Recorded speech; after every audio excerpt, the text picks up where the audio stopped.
Greetings, friend, and welcome to the Between the Covers podcast, where we are working every day to remove the self-limiting beliefs that are preventing us from becoming the heroes of our own stories. I am Marcus Spar, and today I wanted to talk about this concept that I see many of my clients run into. It's something I saw a lot growing up, and we've had many conversations about this. Gosh, I think even just over the last 2 months or so. And that is the concept that you're not going to please everyone. I grew up, for one thing, having life experiences where there were a lot of people that were not pleased with some of the things that I did, some of the choices that I made. There were a lot of people who wanted me to act and be different and not be myself as a means to appease them or make them accept me, so to speak. And that's a story that seems more common than not, at least in my experiences. There are a lot of people that I have spoken to who have this notion that if they just hide this aspect of themselves, if there's this one behavior that these other people don't know anything about, if they do or say something very specific, then this other person that they're talking to will accept them and will be pleased.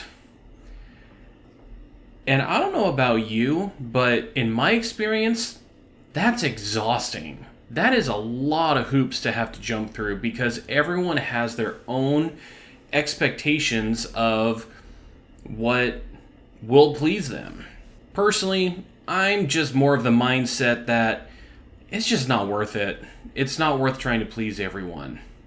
In fact, really the only person that you can please, the only person whose joy and happiness that you can impact is your own. And yet, we also want people to like us. I get that. We really want people to like us. We want to be accepted. That's almost turned into this notion that in order for me to be accepted, to receive these accolades and these affirmations, means that I need to do whatever I can in order to get these other people to be pleased with me, and we become people pleasers. That becomes inherently problematic when you can't please everyone. There are some people that I have spoken with who will share with me that they have this really dear friend and they are just enjoying all this time that they have together, and then they make one little misstep in a conversation, and then the intrusive thoughts start to come in. Did I just ruin the friendship because of what I said? Does this other person think less of me? Do they judge me and find me lacking? Do they even want to be my friend anymore? And for a lot of these people, it turns into a fawn response.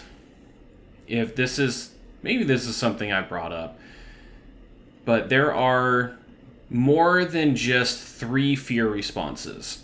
A lot of the people that I talk with are familiar with the 3 of fight, flight, and freeze. I want to say it was just within the last 2 years that I learned about fawn and then flop. So there's 5 different fear responses. And fawning is when you are trying to do everything you can in order to get in the good graces of whoever it is that has caused this fawn response within you. It reminds me of people that will go to any length of sometimes even humiliation in order to make themselves seem absolutely repentant in an effort to get this other person to look at them and say, okay, you're back in the fold. And that's not a healthy thing in most of the cases, I would say. It's not a healthy thing. There are those people that you're just never, ever going to please. I know that there are some people that I will interact with that just because the nature of where I am spiritually, of what I do as a profession, of my specific political views, or even how my marriage is, that these people would look at me and there's no way I'm pleasing them at all. I am not the breadwinner in this household. My wife is the one that makes the most money. There are individuals out there that would say that because of that, I am failing as a husband, and they're not pleased because I'm not embodying what they believe is the ideal markers of what makes a good husband. Because of what I think politically, there are others that are going to look at me and not be pleased with what my thoughts are. Doesn't matter what side you're on, doesn't matter if you're somewhere in the middle. People are not going to be happy or pleased with what you think or what you believe, because they have different thoughts and opinions and beliefs on these matters. Not to mention, we live in an age that is more and more unable to engage in healthy conflict and discussions. And I'm absolutely throwing myself under the bus when I say this, because I am not an individual who likes conflict. I am actually very conflict averse. I don't like it. It's uncomfortable. And to a certain degree, it's still people pleasing, because I don't want to upset others by bringing up something that is difficult or challenging, and so I'd just rather be quiet about it. This has caused individuals to have very incorrect assumptions about me, where someone says something about whether we're talking politics, whether we're talking spirituality, whether we're talking about child rearing or marriage or finances, trying to get all of the three really big topics that are difficult in relationships. And because I do not openly discuss some of these things about myself, there are individuals that walk away believing that I believe the same thing that they do.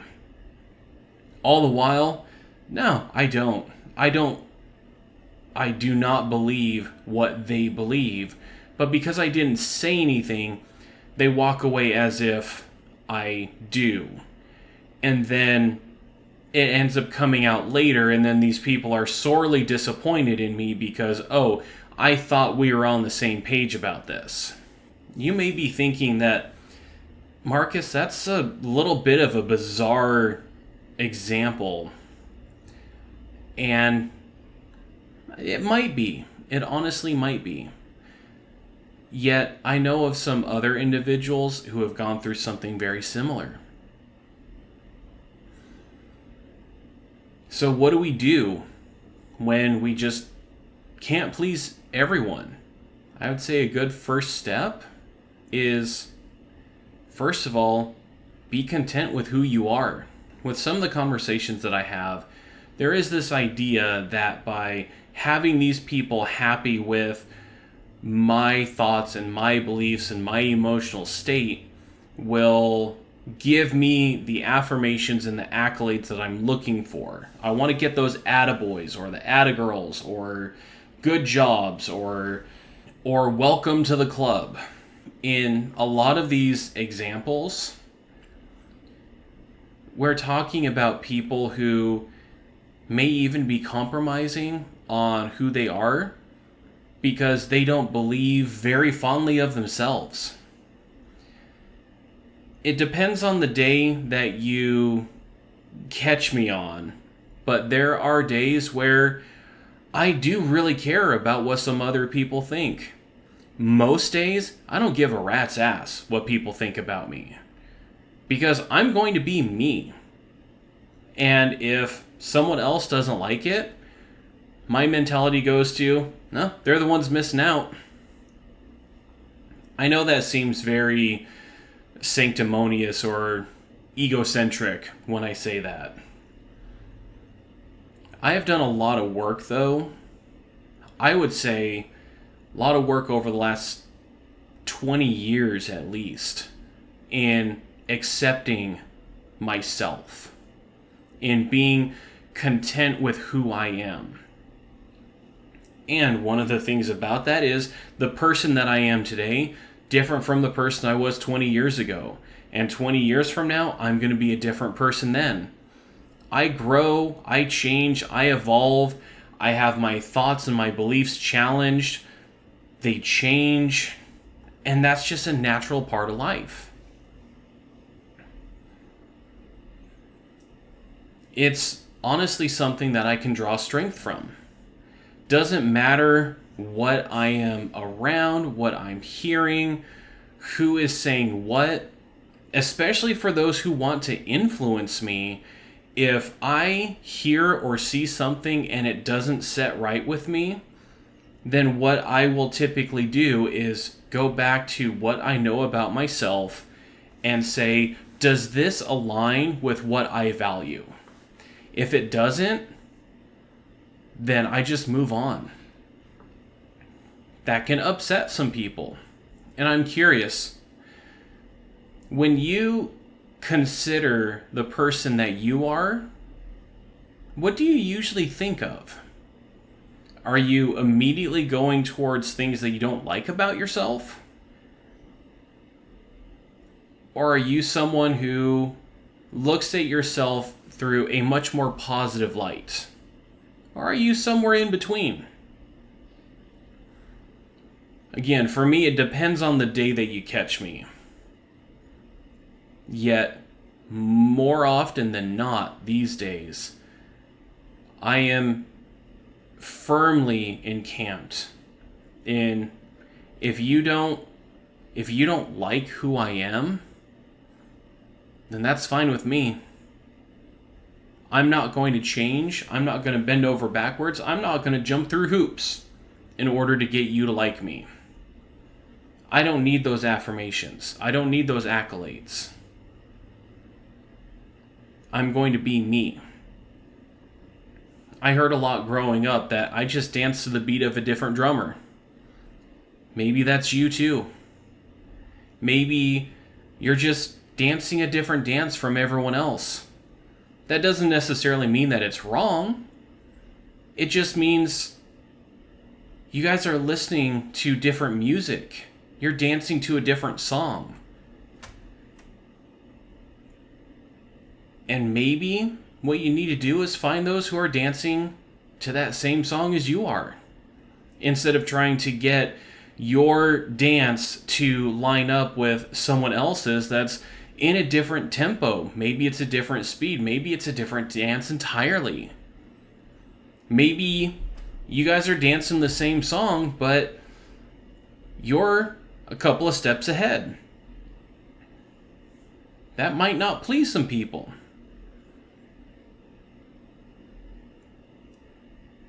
It makes me just pose the question of why bother? Why bother trying to please everyone? It's not going to happen. The more people that you have within the sphere of your influence, the more individuals you're going to find who are not going to be happy with some of the things that you say or that you do. That's why, for me, personally, I like to spend time with my Dungeons and Dragons friends. These are people who, they do challenge me. And I know that it's coming from a good place. And they also accept me for who I am. I can be myself around them. I don't need to put on a mask. Absolutely. I don't need to put on a mask. I can be myself. They're going to accept me. I'm going to accept them. And if we come across any differences, we can talk about it. We have that kind of relationship. One of the important things to do when we're talking about just being yourself is you have to know who you are. You have to know what makes you tick, what shuts you down. Kind of have to do some hard work in processing through your own trauma and your own story. I have heard so many stories of individuals who fall into a pattern of just trying to get everyone around them to be happy. And while they are going through this process of trying to make everyone else happy, they are themselves becoming miserable.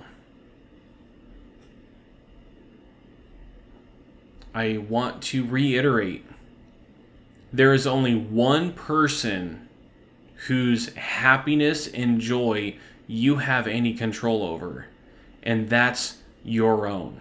You are in charge of your own happiness and joy. That doesn't come from anyone else.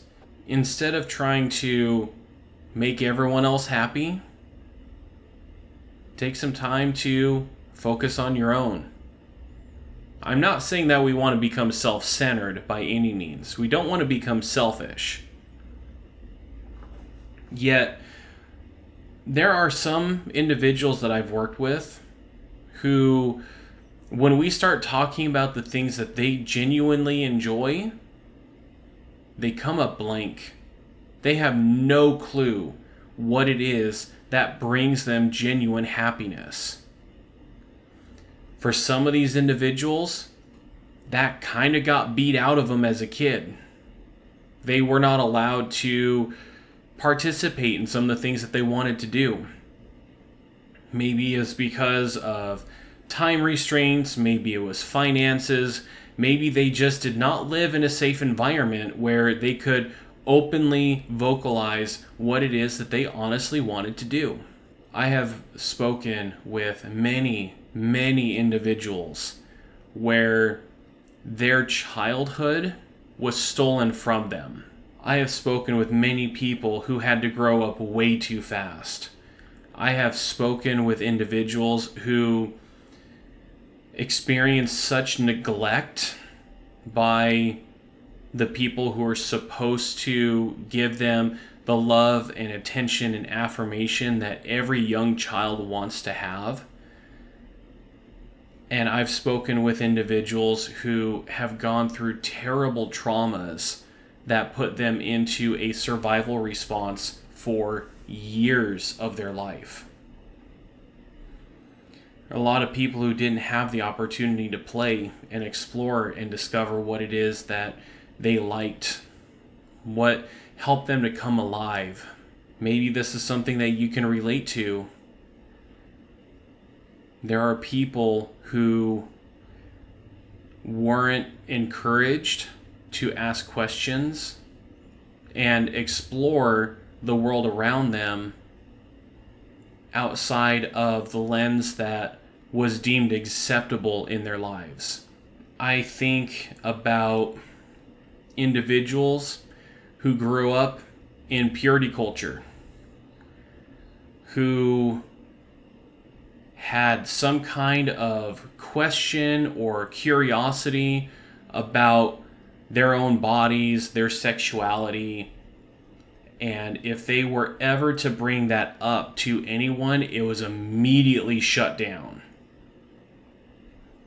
And they had to figure out the answers to these questions themselves. outside of the safety net of where it should have been safe for them to ask these questions and explore and get the answers that they were seeking. And these individuals end up getting answers that are different from what their community, their family, their tribe wanted them to have. And now you have a lot of people who are displeased with you. If there is someone that you do value what they have to say and their opinion of you, I would honestly become curious about it and ask, why is this person's opinion of me so important to me? Why is this a driving force in my deciding how I'm going to behave and talk and be when I'm in the presence of this other person? If it's something along the lines of trying to impress someone that you want to have a much more intimate relationship with, that's so normal. We all do that. But if that's not the case, then I would become curious, why? What is it about this person, their beliefs, their values, their opinions? What makes that so important to you in your life? And just pose these questions and become curious. You might discover that there might be something beneath the surface that isn't exactly the best motivation for why you want to please this person. And start making some changes. Start to become more aware of your own intrinsic value and have that be the foundation of why you do and say everything that you do and say, how you navigate life, how you interact with other people. I want individuals who maybe have never met me before. I want them to walk away from an interaction with me feeling that they are respected and valued, because that's what's important to me. To me, it is important to have respect and to be valued. I want you, my friend, to discover what is truly important to you.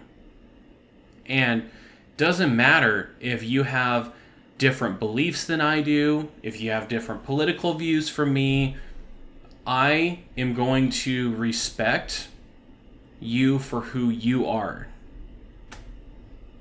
It is easier for me to respect who you are if you know who you are, because then that is the individual that I will interact with, not someone trying to be or say what they expect me to see or hear. We don't need to do that. Again, that's exhausting. That's not a game I want to play anymore. And hopefully it's a game that you don't want to play anymore. One of the things I've learned about that is if we play that game, people keep changing the rules all the time. Instead of trying to figure out what the rules are, maybe spend the time figuring out who you are. I know I keep going back to that, but to me that's important. Figure out who you are. What do you value? What do you respect? What shuts you down? What triggers you? Those are going to say a lot about you. I hope that as you are doing this work, you discover that the only person whose opinion truly matters in your life is your own. Until next time, live strong for today. Thanks so much for listening to the podcast. If you like what you're hearing and you're interested in working with me, there is a link to my website in the show notes and also a link just to schedule a free 50-minute one-on-one call with me. Let's get the conversation started. Also, please rate and review this podcast so more people are able to find it. Thank you so much, and I'm looking forward to talking with you again soon.